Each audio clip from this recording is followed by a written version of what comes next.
Subbu alias Subrahmanyam shirt జేబులోని phone ముచ్చటగా మూడోసారి మోగుతోంది. ఇప్పటికే ఆఫీస్కి లేట్ అయింది. ఈరోజు కూడా బాస్ చేత అక్షింతలు తప్పవు అనుకుంటూ అభిమన్యుడిలా చాకచక్యంగా ట్రాఫిక్ పద్మవ్యూహాన్ని ఛేదిస్తూ బైక్ని నడుపుతున్నాడు. మళ్ళీ మరోసారి మోగింది చరవాణి. సుబ్బు మనసు కీడు శంకించింది.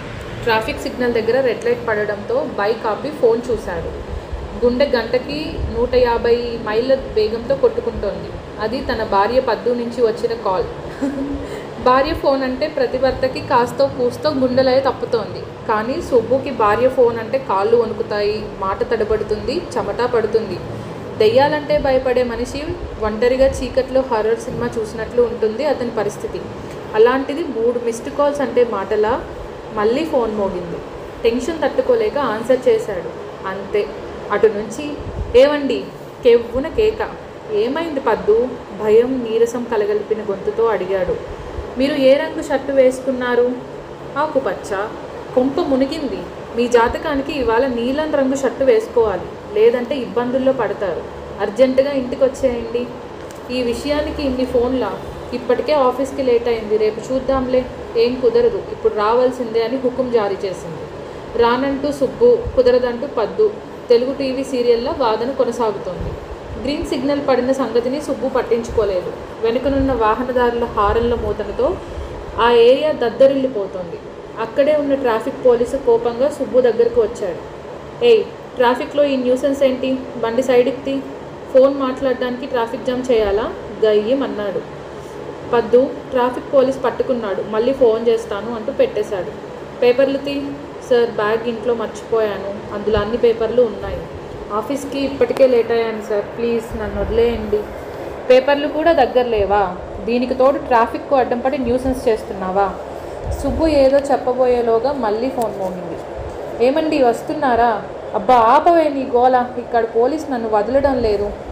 అసలు మిమ్మల్ని పోలీస్ నిజంగానే పట్టుకున్నాడా? అబద్ధం చెప్పాల్సిన అవసరం నాకేంటి? ఆ పోలీస్తో నువ్వే మాట్లాడు అంటూ ఫోన్ చేతిలో పెట్టి తన స్ట్రెస్ను బదిలీ చేశాడు. అమ్మా, మీ ఆయన అది కాదమ్మా, ట్రాఫిక్ రూల్స్. పూర్తిగా వాక్యాలు మాట్లాడే అవకాశం ఆ అమాయక రక్షణాధికారికి దొరకడం లేదు. ఓ 5 నిమిషాల తర్వాత ఫోన్ సుబ్బు చేతిలో పెట్టాడు. అర్జెంటుగా ఇంటికి వెళ్ళి షర్టు మార్చుకుని ఆఫీస్కి పో. ఇంకెప్పుడు నాకు కనిపించకు. ఆఫీస్కు టైం అయిపోయింది సార్. ఉదయాన్నే ఏంటయ్యా ఈ న్యూసెన్స్? నేను ఇంటికి పంపించమని మీ ఆవిడ నాకు వార్నింగ్ ఇచ్చింది. ఇప్పుడు నీకేదేమైనా జరిగితే నాదే బాధ్యత అంట. ఏదైనా ఇంట్లోనే తేల్చుకోవాలి. రోడ్ల మీద పంచాయతీలేంటి? అర్జెంటుగా ఇంటికెళ్ళు. కసురుకుంటూ అక్కడి నుంచి తప్పించుకున్నాడు. ఇక లాభం లేదని బైక్ వెనక్కి తిప్పాడు సుబ్రహ్మణ్యం. అతనికి అలాంటి అనుభవాలు కొత్త కాదు.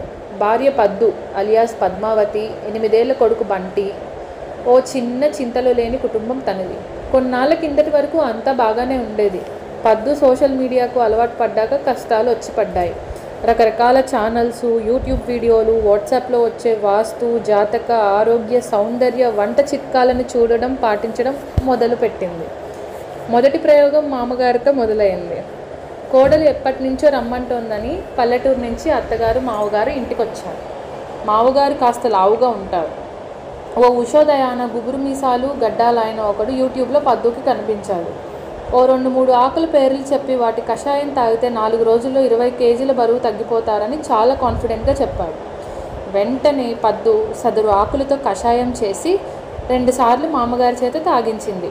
అంతే, ఆయనకి విరోచనాలు మొదలయ్యాయి. బాత్రూంలోకి వెళ్ళడం, రావడం, ఇలా ఓ పూటంతా ఆయన చాలా హడావిడిగా గడిపాడు. ఆయన బిజీ చూసిన తర్వాత అత్తగారికి తన మాంగళ్యం గట్టిదనం మీద సందేహం వచ్చింది. మరో 4 సార్లు ఆయన బాత్రూంకి వెళ్తే పై ప్రాణాలు కింద నుంచి పోవడం ఖాయమని రూఢి అయిపోయింది. ఎండాకాలంలో జలాశయాల్లో నీటిలా ఆయన ముఖంలో జీవకళ పూర్తిగా ఎండిపోతుంది. బతికుంటే బలుసాకు తిని శేష జీవితాన్ని గడపొచ్చని అత్తగారు మావగారు పెట్టేబేడ సర్దేసి బయలుదేరారు. నాన్న, ఓ 4 రోజులు ఉండండి సుబ్బు ఎంత బతిమలాడుతున్నా వినలేదు. మామగారికి నడిచే ఓపిక లేకపోయినా అత్తగారి సాయంతో పాక్కుంటూ దేక్కుంటూ ఇంటి నుండి బయటపడ్డాడు. ఆ తర్వాత ఆ పుణ్య దంపతులు ఎప్పుడు కొడుకు ఇంటివైపు కన్నెత్తి చూడలేరు. మీ నాన్నగారు చచ్చి బతికారురా నాయన, 10 కిలోల బరువు తగ్గిపోయారు. వెళ్ళిన 2 వారాల తర్వాత ఫోన్లో అతని తల్లి భోరు మంది. మావయ్య అనవసరంగా భయపడ్డారండి. మరో 4 సార్లు కాషాయం తాగుంటే కషాయం తాగుంటే 25 కిలోలు తగ్గేవారు. పద్దు కూడా చాలా కాన్ఫిడెంట్గా చెప్పింది. ఈ మాటకి సుబ్బుకి చిర్రెత్తుకొచ్చింది. తర్వాత ఆయన ఫోటోకి దండ పడేది. అయినా వాంతులు విరేచనాలతో బరువు తగ్గడం ఏంటి? చెప్పేవాడికి బుద్ధి లేకపోతే వినేవాళ్ళకైనా ఉండక్కర్లేదా బుద్ధి? అయ్యో ఏమిటండి ఈ మధ్య ఇలా మాట్లాడుతున్నారు? అయినా మిమ్మల్ని అనుకునేం లాభం, మీ జాతకం అలా ఉంది. ఆ ఛానల్లో ముందే చెప్పారు. ఏం చెప్పారు? క్యూరియస్గా అడిగాడు. మీరు కొన్నాళ్ళ పాటు ఇలాగే పిచ్చి పిచ్చిగా ప్రవర్తిస్తారట. ఆ మాటకి సుబ్బు ఓ నవ్వు నవ్వాడు. ఆ నవ్వులో కాస్త జాలి, కాస్త విరక్తి లాంటి ఎమోషన్స్ చాలా ఉన్నాయి. పూర్తి స్థాయిలో అర్థం తెలియాలంటే ఆ నవ్వు మీద పెద్ద ఎత్తున పరిశోధనలు జరగాల్సిందే. మొబైల్లో రోజు వీడియోలు చూడడం, వాటిలో చెప్పిన ప్రకారం ఇంట్లో తగు చర్యలు తీసుకోవడం పద్దుకి నిత్యకృత్యం అయిపోయింది. ఇలా చేస్తే గుండె జబ్బు మాయం, ఈ పూజ చేస్తే మీ ఇంట్లో సిరి సంపదలు వెల్లువెత్తుతాయి, ఈ రంగు బట్టలే మీ దరిద్రానికి కారణం, ఇలాంటి వార్తలు చదవడం, వీడియోలు చూడడం, భర్త మీద కొడుకు మీద ప్రయోగించడం వల్ల సుబ్బు బంటి విడివిడిగా కలిసి కట్టుగాను చాలాసార్లు గుండెలు బాదుకున్నారు. సుబ్బుకి జుట్టు ఒత్తుగా ఉండేది. అతని కర్మకాలి ఓ 4 తల వెంట్రుకలు ఊడిపోయాయి. ఈ నూనె వాడితే ఒక్క వెంట్రుక కూడా ఊడదు అన్న వీడియో పద్దుకి యూట్యూబ్లో కనిపించింది. ఊళ్ళో బజార్లన్నీ వెతికి నానా రకాల పదార్థాలతో నూనె తయారు చేసింది. యుద్ధ ప్రాతిపదికన సుబ్బు తలకి ఓ 4 రోజులు పట్టించింది. దెబ్బకి అతని తల మీద ఉన్న 4 ఎకరాల్లో 2 ఎకరాలు ఎగిరిపోయాయి. సుబ్బు గుక్క పెట్టి ఏడ్చాడు. ఈ నూనె రాయబట్టే మీకు ఆ మాత్రం జుత్తైనా మిగిలిందని పద్దు వాదన మొదలుపెట్టింది. సుబ్బు కూడా వెనక్కి తగ్గలేదు. కాసేపు అరుపులు కేకలతో ఇల్లు ప్రతిధ్వనించింది. నాన్న అమ్మతో నువ్వు అరగంట నుంచి ఫైట్ చేస్తున్నావు. నీ తల మీద మిగిలిన 2 ఎకరాల్లో ఇప్పటికిప్పుడు 1/4 ఎకరం పోయింది.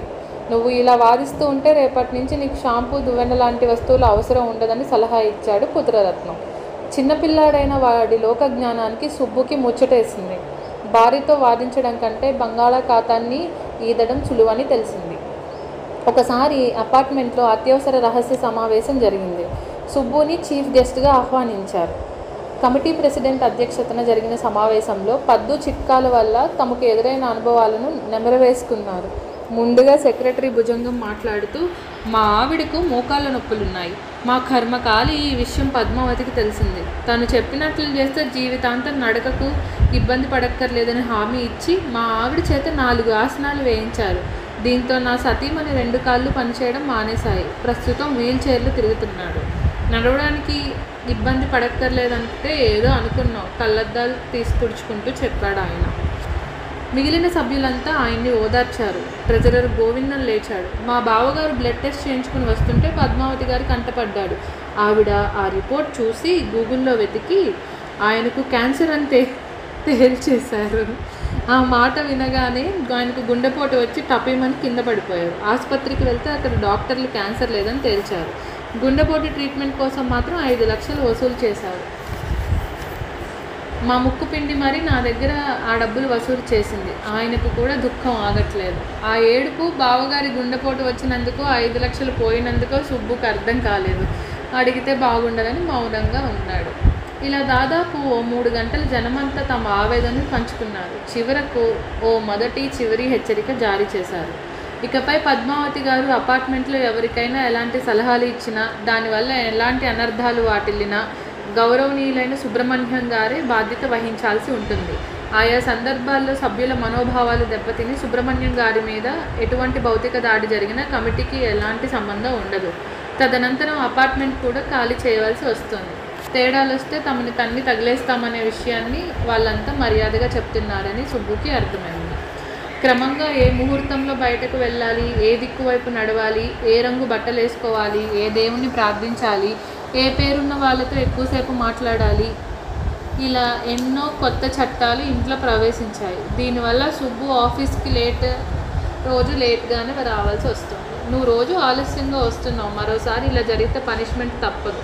సుబ్బుని తన ఛాంబర్లోకి పిలిచి వార్నింగ్ ఇచ్చాడు బాస్ వెంకటేష్. పంక్చువాలిటీకి పెట్టింది పేరు ఆయన.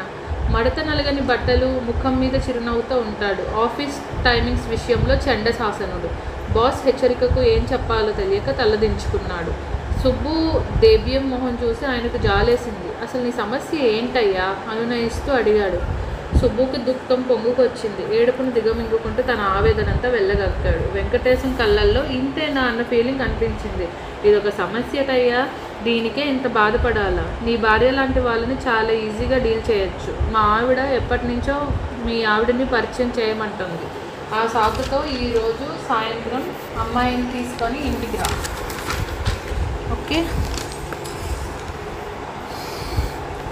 సాయంత్రం అమ్మాయిని తీసుకుని ఇంటికి మీ ఆవిడకి గంట సేపు కౌన్సిలింగ్ ఇస్తాను. నీ సమస్య పరిష్కారం అయిపోయాడు. బాస్ కళ్ళల్లో ఆత్మవిశ్వాసాన్ని చూసి సుబ్బు ముఖంలో ఆశారేఖ ఉదయించింది. సాయంత్రం భార్యతో కలిసి బాస్ ఇంటికి కాస్త వేగంగానే వెళ్ళాడు. బాగా ముదిరిపోయిన రోగానికి మందు ఉందంటే రోగి ఎంత ఆత్రంగా ఉంటాడో అలాంటి ఆతృత సుబ్రహ్మణ్యంలో కనిపిస్తోంది. వీళ్ళు వస్తున్న సమాచారం అందడంతో బాస్ భార్య వెయిట్ చేస్తోంది. ఇద్దరు ఆడాళ్ళు మాట్లాడుకుంటూ కూర్చున్నారు. ఒక గంట పోయాక వెంకటేశం వచ్చాడు. అర్జెంటు పని వల్ల ఆలస్యమైందంటూ సంజయ్షి ఇచ్చుకున్నాడు. పిచ్చాపాటి అయిపోయిన తర్వాత ఆయన గొంతు సవరించుకున్నాడు. బాస్ ఓ సుదీర్ఘ ఉపన్యాసానికి సిద్ధమయ్యాడని సుబ్బుకి అర్థమైంది. ఏం జరగబోతుందో అనే కుతూహలం మొదలైంది. చూడమ్మా, ఈ వాస్తు జాతకాలు లాంటివి మూఢనమ్మకాలు. వీటి వల్ల సంసారాలు సర్వనాశనం అయిపోతాయి. ఉపోద్ఘాతం మొదలుపెట్టాడు. ఈలోగా ఆయన భార్య చేతిలో కాఫీలోంచి వంటింట్లోంచి వచ్చింది. ఏమండి, పద్మావతికి చాలా విషయాలు తెలుసండి. మన ఇంట్లో సమస్యలన్నిటికీ కారణాలు పరిష్కారాలని చిటికెలా చెప్పేసింది. ఇంటి ద్వారం ఇటు మూసేసి అటు పెడితే మనకు బాగా కలిసి వస్తుందంట. ఇంకా చాలా చాలా మార్పులు చెప్పిందండి. ఆవిడ వాక్ ప్రవాహం కొనసాగుతోంది. వెంకటేశానికి భార్యని ఎలా ఆపాలో అర్థం కాలేదు. అనుకున్నదొకటి అయినదొకటి బోల్తా కొట్టిందిలే బుల్బుల్ పిట్ట అనే పాట సుబ్బుకి సడన్గా గుర్తొచ్చింది. మీరు రావడం లేట్ అయింది కదా, మేము చాలా విషయాలు మాట్లాడుకున్నాం. ఏం మాట్లాడుకున్నారు? అసహనంగా అడిగాడు బాస్. మీరు నిద్రలో కలవరిస్తుంటారు కదా, మీ మీద ఎవరో చేతబడి చేస్తున్నారట. నీకేం మతిపోయిందా? ఏమిటా పిచ్చివాగుడు? ఇదిగోనమ్మా, ఇలా గంగ వెర్రలు ఎత్తిపోతారు. బాస్ భార్య పక్కనే ఉన్న పద్దుకి కంప్లైంట్ చేసింది. నేను చెప్పిన స్తోత్రాన్ని రోజు సార్ చేత చదివించండి మేడం. అప్పటికి తగ్గకపోతే వేరే మార్గాలు వెతుకుదాం. సార్ మామూలు మనిషి అయిపోతారు. వెంకటేశం ఇద్దరి వైపు అయోమయంగా చూస్తున్నారు. అన్నట్లు మీకు పైల్స్ ప్రాబ్లం ఉంది కదా, దీనికి కూడా ఓ చిట్కా చెప్పిందండి పద్మ. నా పైల్స్ గురించి కూడా చెప్పావా? ఇలాంటివి ఎవరైనా పరాయి వాళ్ళ దగ్గర చెప్పుకుంటారా? అతని గొంతులో ఆగ్రహం ధ్వనిస్తుంది. తప్పేముందండి, తన దగ్గర అన్ని సమస్యలకి చిట్కాలు ఉన్నాయి. ఇవన్నీ మూలశంక లక్షణాలే మేడం. నేను చెప్పినట్లు చేయండి, వెంటనే తగ్గిపోతుంది అంటూ పద్దు పెద్ద పైల్స్ ఎక్స్పర్ట్ లాగా స్థానానికి ముందా తర్వాత ఎప్పుడైనా పర్లేదు మేడం. వాళ్ళ మాటలు వింటుంటే వెంకటేశానికి చిరాగ్గా ఉంది. బాత్రూంలో కూడా గంటల కొద్దీ కూర్చుంటారమ్మా. బాస్ భార్య సమస్యని మరింత విశదీకరిస్తుంది. దీనికి కూడా పరిష్కారం ఉంది మేడం. పద్దులో ఉత్సాహం ఉరకలు వేస్తుంది. సుబ్బు, ఒకసారి పక్కకిరా, బాస్ కోపంగా అరిచాడు. 2 నిమిషాల్లో నీ భార్యను తీసుకుని వెళ్ళకపోతే నిన్ను మర్డర్ కేసులో ఇరికించి జైల్లో వేయించేస్తాను. పళ్ళు పటపటా కొరుకుతున్నాడు. ఆయన అన్నంత పని చేస్తాడేమో అన్న భయంతో భార్యను తీసుకొని బయటకు పరుగులు తీశాడు. బాస్ ఏమంటాడన్న భయంతో రాత్రంతా సుబ్బుకి నిద్ర పట్టడం లేదు. ఆయన కళ్ళు మూసుకొని కదలకుండా ఉన్నాడు. నిద్ర రావడం లేదంటే పద్దు ఏం చిట్కా ప్రయోగిస్తుందన్న భయంతో మర్నాడు ఆఫీసు 11 గంటలకు వెళ్ళాడు. బాస్ 12 గంటలకు వచ్చాడు. నలిగిపోయిన బట్టలు, ఎర్రబారిన కళ్ళు, కళ్ళతప్పిన ముఖము. వెంకటేశాన్ని చూసి సుబ్బుకి టెన్షన్ వచ్చింది. స్టాఫ్ అంతా గుడ్ మార్నింగ్ చెప్తున్నా వినిపించుకోకుండా విసురుగా ఛాంబర్లోకి వెళ్ళిపోయాడు. ఒక్క నిమిషంలో సుబ్బుకి కబురు వచ్చింది. బాస్ ముఖం చేసి జాలేసింది సుబ్బుకి. ఏమయ్యా, మాట వరుసకి ఇంటికి రమ్మంటే పెళ్ళాన్ని వేసుకుని వచ్చేయడమేనా? నిన్న రాత్రి నుంచి మా ఆవిడ నా దుంప తెంచుతోంది. ఆరోగ్యానికి మంచిదని అదేదో జావ తాగించింది. అది కడుపులో ఉండదు, బయటకు పోదు. చచ్చాను రాత్రంతా. దీనికి తోడు నేల మీద పడుకుంటే మంచిదని మరో సలహా. ఒళ్ళంతా నొప్పులు, నిద్ర పట్టలేదు. లేటుగా లేచాను. ఈ రంగు బట్టలు మంచిదంట, ఇస్త్రీ లేకపోయినా పర్లేదంటూ మా ఆవిడ ఇలానే పంపించేసింది. బాస్ గొంతులో ఆవేశము, ఆవేదన, ఆగ్రహము కలిపి కనిపిస్తున్నాయి. మేడం గారికి కౌన్సిలింగ్ ఇవ్వలేకపోయారా? అమాయకంగానే అడిగాడు సుబ్బు. వెంకటేశానికి ఒళ్ళు మండిపోయింది. నా మీదే జోకులేస్తున్నావా? అలాంటిదేం లేదు సార్, మీ టాలెంట్ మీద నమ్మకంతో అడిగాను సార్. అయినా సుబ్బు, మీ ఆవిడ డాక్టరా? మూలశంకల కడుపుబ్బరాలకు కూడా నయం చేసేస్తుందా? ఏం చెప్పమంటారు సార్? ఈవిడ గూగుల్ జ్ఞానంతో మొన్న మా ఫ్యామిలీ డాక్టర్తో వాదనకు దిగింది. చివరకు ఆవిడని బయటకు పంపించేసి మరోసారి నా వద్దకు రావద్దని చెప్పి గౌరవంగా గెంటేశాడు. అలాంటి వాళ్ళే తట్టుకోలేకపోయారంటే మన పరిస్థితి ఏంటి సుబ్బు? ఈ చిట్కాల నుంచి మనల్ని మనం కాపాడుకోలేమో. వెంకటేశానికి ఏడుపు ఒక్కటే తక్కువ. సార్ సమస్య ఏదైనా చెప్పండి సార్, నేను చిటికలో పరిష్కరిస్తాను. ఇలాంటివన్నీ నాకు సరదా. ఛాంబర్లోకి అప్పుడే వచ్చిన అకౌంటెంట్ పెద్ద తరహాలో అడిగాడు. బాస్ సుబ్బు వైపు చూసి, సుబ్బు మీ ఆవిడ్ని వాళ్ళ ఆవిడికి పరిచయం చేయని బయటకు అన్నాడు. మనసులో మాత్రం ఆ సరదా ఏదో తీరిపోద్ది అనుకుని. ఇలాంటి ఫ్యామిలీ గ్యాదరింగ్లు అంటే నాకు చాలా ఇష్టం సార్. సుబ్బు సాయంత్రం మా ఆవిడతో కలిసి మీ ఇంటికి వస్తానయ్యా, నువ్వు ఎక్కడికి వెళ్ళావు కదా అకౌంటెంట్ అడిగాడు. అస్సలు వెళ్ళను సార్, మీకోసం వెయిట్ చేస్తూ ఉంటాను. వెయిట్ చేస్తూ అన్న పదానికి గట్టిగా నొక్కి చెప్తూ నవ్వాడు సుబ్బు. ఆ నవ్వులోని శాడిజం బాస్కి మాత్రమే అర్థమైంది.